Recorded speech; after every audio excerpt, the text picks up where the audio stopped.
ഏത് ഭാഷ ആയിക്കോട്ടെ, അറബി ആയിക്കോട്ടെ, ഹിന്ദി ആയിക്കോട്ടെ, തായ് ഭാഷ ആയിക്കോട്ടെ, ചൈനീസ് ഭാഷ ആയിക്കോട്ടെ, മലയാളം പഠിച്ച പോലെ നമുക്ക് പഠിക്കാൻ പറ്റും. ഗൂഗിളിൻ്റെ ഫ്രീ ടൂളാണ്. അപ്പം ജംനായിൽ പോയിട്ട് നമുക്ക് ചോദിച്ചു നോക്കാം, എന്താണ് ജംനായി നമ്മളെ സഹായിച്ച് തരുന്നത് നമുക്ക് നോക്കാമല്ലോ. ജംനായി, എനിക്ക് അറബി പഠിക്കണം, സഹായിക്കുമോ? തീർച്ചയായും. അറബിക്ക് പഠിക്കാൻ ആഗ്രഹിക്കുന്നുണ്ടെങ്കിൽ ആദ്യം അടിസ്ഥാന കാര്യങ്ങൾ പഠിക്കുകയാണ് നല്ലത്. അറബി അക്ഷരമാല പഠിക്കുക, ലളിതമായ പദങ്ങളും വാക്യങ്ങളും ഉപയോഗിച്ച് തുടങ്ങുക. ഓക്കെ, അതേപോലെ ഉദാഹരണങ്ങളൊക്കെ ഉണ്ട്. താങ്കൾക്ക് എങ്ങനെ എന്നെ സഹായിക്കാൻ പറ്റും? എന്നോട് സംസാരിക്കാൻ പറ്റുമോ? അറബിയിൽ സംസാരിക്കാൻ പറ്റുമോ? ഞാനൊരു മലയാളത്തിൽ ചോദ്യം ചോദിക്കുക, അതിനൊരു അറബിയിൽ ഉത്തരം നൽകുമോ? തീർച്ചയായും. നിങ്ങൾക്ക് മലയാളത്തിൽ ചോദ്യങ്ങൾ ചോദിക്കാം, ഞാൻ അറബിയിൽ മറുപടി നൽകാം. അതുപോലെ അറബിയിൽ സംസാരിക്കാനും സഹായിക്കാം. നിങ്ങൾ തയ്യാറാണെങ്കിൽ. ഓക്കെ, ദുബായിനെ കുറിച്ച് എന്താണ് അഭിപ്രായം? ദുബായിനെ കുറിച്ച് അറബിയിൽ പറയൂ. ദുബായ് ഒരു അത്ഭുതകരമായ നഗരമാണ്. ആധുനികതയുടെയും അറബിയിൽ പറയൂ. ദുബായ് മദീനത്തുൻ റായിഹ തുമയ്യിസുഹ മിസ്ജുൽ ഹലാറത്തി വതഖാഫാത്തി ബുർജ് ഖലീഫ. ഓക്കെ, ഇങ്ങനെ ഒറ്റയടിക്ക് പറയാണ്ട് ആദ്യം കുറച്ച് മലയാളം പറയാ, എന്നിട്ട് അറബി പറയാം. അപ്പോൾ മലയാളം പറയുമ്പോൾ എന്താണ് പറയാൻ പോകുന്നത് എനിക്കറിയാൻ പറ്റുമല്ലോ. അതിനുശേഷം പിന്നെ ഞാൻ അറബി കേൾക്കും. അങ്ങനെ കേട്ടുപോയി കഴിഞ്ഞാൽ എനിക്ക് കുറച്ച് പദങ്ങൾ തലയിൽ കയറിയെന്ന് വരും. അപ്പോൾ ആദ്യം മലയാളം പറയാ, എന്നിട്ട് അറബി പറയാം. അങ്ങനെ. തീർച്ചയായും. ദുബായ് ഒരു അത്ഭുതകരമായ നഗരമാണ്. അറബിയിൽ പറഞ്ഞാൽ ദുബായ് മദീനത്തുൻ റായിഹ. ആധുനികതയുടെയും പാരമ്പര്യത്തിന്റെയും മനോഹരമായ മിശ്രണം അവിടെ കാണാം. തുമയ്യിസുഹ മിസ്റ്റുൽ ഹലാറത്തി വതഖാഫാത്തി. ലോകത്തിലെ ഏറ്റവും ഉയരം കൂടിയ കെട്ടിടമായ ബുർജ് ഖലീഫ അവിടെയാണ് സ്ഥിതി ചെയ്യുന്നത്. ബുർജ് ഖലീഫ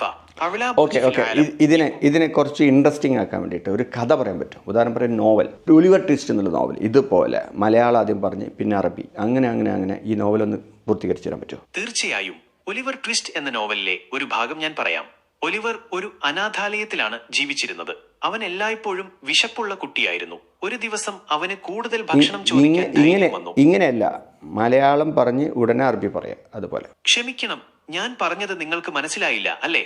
ഒലിവർ ഒരു അനാഥാലയത്തിലാണ് മനസ്സിലായി. ഞാൻ പറഞ്ഞത് എനിക്ക് അറബി പഠിക്കാൻ വേണ്ടിയിട്ടാണ്. അറബി പഠിക്കാൻ വേണ്ടിയിട്ട് ഈ നോവൽ പറയുമ്പോൾ ആദ്യം മലയാളത്തിൽ കുറച്ച് പറയാം, അതായത് 2-3 വാക്കുകൾ മലയാളത്തിൽ പറയാം, എന്നിട്ട് അതിൻ്റെ അറബി പറയാം, പിന്നെ അതിൻ്റെ മലയാളം പറയാം. അങ്ങനെ അത് പതുക്കെ പറയണം. ഓക്കെ. തീർച്ചയായും. ഒലിവർ ഒരു അനാഥാലയത്തിലാണ് ജീവിച്ചിരുന്നത്. കാന യായിഷു ഒലിവർ ഫിലിമിൻ അതിൻലിൽ ഐതാം. അവൻ എല്ലായ്പ്പോഴും വിശപ്പുള്ള കുട്ടിയായിരുന്നു. കാന വലത്തുൻ ജായിഷു ഒലു ദായിമൻ. ഒരു ദിവസം പതുക്കെ പറയാൻ പറ്റുമോ? ഒന്നും കൂടെ പതുക്കെ സ്ലോലി പറയാൻ പറ്റുമോ? തീർച്ചയായും. ഒലിവർ ഒരു അനാഥാലയത്തിലാണ് ജീവിച്ചിരുന്നത്. കാന യായിഷു ഒലിവർ ഫിലിമിൻ അതിൻലിൽ ഐതാം. അവൻ എല്ലായ്പ്പോഴും വിശപ്പുള്ള കുട്ടിയായിരുന്നു. കണ്ടല്ലോ, ഇതുപോലെ അറബി കേട്ട് ഒരുപാട് നോവൽസ് അങ്ങോട്ട് കേൾക്കും. ഒരു 10 കേൾക്കും, നമ്മുടെ ഉള്ളിലേക്ക് അറബി കയറും. ഇനി അതല്ല ഹിന്ദി പഠിക്കണമെങ്കിൽ ഇതുപോലെ. ഓക്കെ, എനിക്ക് ഹിന്ദി പഠിക്കണം, എന്നെ ഹിന്ദി പഠിക്കാൻ സഹായിക്കുമോ? തീർച്ചയായും. ഹിന്ദി പഠിക്കാൻ ഞാൻ സഹായിക്കാം. ഓക്കെ, ഞാൻ പറയാം എന്താ ചെയ്യേണ്ടതെന്ന് വെച്ചാൽ, ഇപ്പോൾ ഷോലെ എന്ന സിനിമയുടെ കഥ പറഞ്ഞു തരാം. ആദ്യം മലയാളത്തിൽ കുറച്ച് പറയാം, 1-2-3 കാര്യങ്ങൾ പറയാം, എന്നിട്ട് അതിൻ്റെ ഹിന്ദി പറയാം. അങ്ങനെ ആ ഷോലെ എന്നുള്ള സിനിമേൻ്റെ മുഴുവൻ കാര്യങ്ങളും പറഞ്ഞു തരുമ്പോഴേക്കും എനിക്ക് കുറേ ഹിന്ദി പദങ്ങൾ പഠിക്കാൻ പറ്റും. തീർച്ചയായും. ഷോലെ എന്ന സിനിമയിലെ ഒരു രംഗം ഞാൻ പറയാം. ജയ് വീരുവിനോട് ചോദിച്ചു, എത്ര ആളുകൾ ഉണ്ടായിരുന്നു? ജയ് വീരു സെ പൂച്ച കിത്നെ ആദ്മി ഥേ. വീരു മറുപടി പറഞ്ഞു, 2 പേരുണ്ടായിരുന്നു. വീരുനെ ജവാബ് ദിയ 2 ആദ്മി ഥേ. ജയ് ചോദിച്ചു, നിങ്ങൾ എന്ത് ചെയ്യുകയായിരുന്നു? ജയ്നെ പൂച്ച തും ക്യാ കർ രഹേ ഥേ. വീരു പറഞ്ഞു, ഞങ്ങൾ സംസാരിക്കുകയായിരുന്നു. വീരുനെ കഹ ഹംബ. കണ്ടില്ലേ ഫ്രണ്ട്സ്? സോ ഇനി ഇറങ്ങിയാൽ മതി അല്ലേ? ഇനി വഴിയില്ല എന്ന് പറയുന്നത് കേട്ട ആവശ്യമില്ല. ഇതുപോലെ ഷോലെ എന്ന സിനിമയിലെ ഒരു രംഗം ഞാൻ പറയാം. ജയ് വീരുവിനോട് okay, thank you. I will get back to you. Thank you very much. തീർച്ചയായും. വീണ്ടും വരാൻ മടിക്കരുത്.